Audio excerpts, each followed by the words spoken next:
Hi viewers, வணக்கம் and welcome to Meenu's Kitchen. இன்னைக்கு நம்ம கிச்சன்ல என் ஃப்ரெண்ட் கிட்ட இருந்து கத்துக்கிட்ட ஒரு டிஃபரெண்டான தோசை ரெசிபி பார்க்க போறோம்.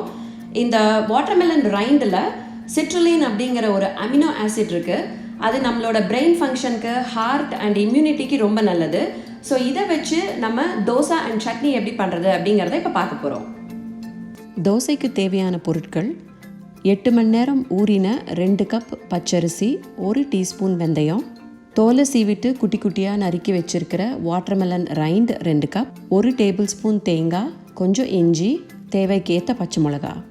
முதல்ல இந்த அரிசியை லேசாக தண்ணி தெளித்து அரைச்சிட்டு அதில் மற்ற பொருட்களை ஆட் பண்ணி நல்லா மாவாக அரைச்சிக்கோங்க.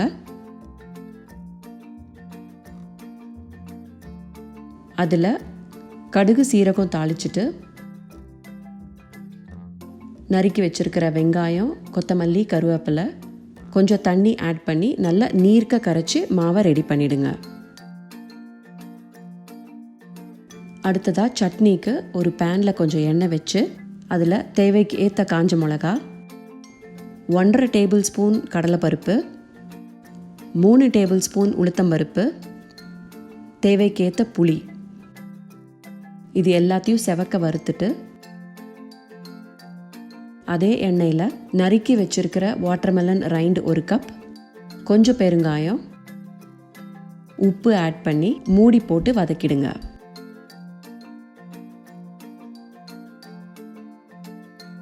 ஒன்ஸ் வதங்கினதும் எல்லாத்தையும் சேர்த்து அரைச்சிட்டு கடுகு, சீரகம், கருவேப்பிலை தாளித்து கொட்டினீங்கன்னா chutney ready.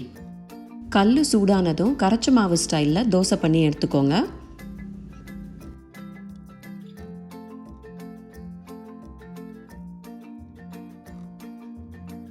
மொறுமொறு watermelon rind dosa with chutney ready. Last week Chettinad பாஸ்டாவை நிறைய பேர் ட்ரை பண்ணிவிட்டு ரொம்ப நல்லா வந்திருந்தது அப்படின்னு எனக்கு ப்ரைவேட் மெசேஜ் பண்ணியிருந்தீங்க. ரொம்ப ரொம்ப நன்றி. இந்த டிஃப்ரெண்ட்டான ரெசிபியும் நீங்கள் ட்ரை பண்ணி பாருங்கள். எப்படி வந்ததுன்னு சொல்லுங்கள். மறக்காமல் இந்த வீடியோவை லைக் பண்ணுங்கள், ஷேர் பண்ணுங்கள் அண்ட் என் சேனலுக்கு சப்ஸ்கிரைப் பண்ணுங்கள். நன்றி, வணக்கம்.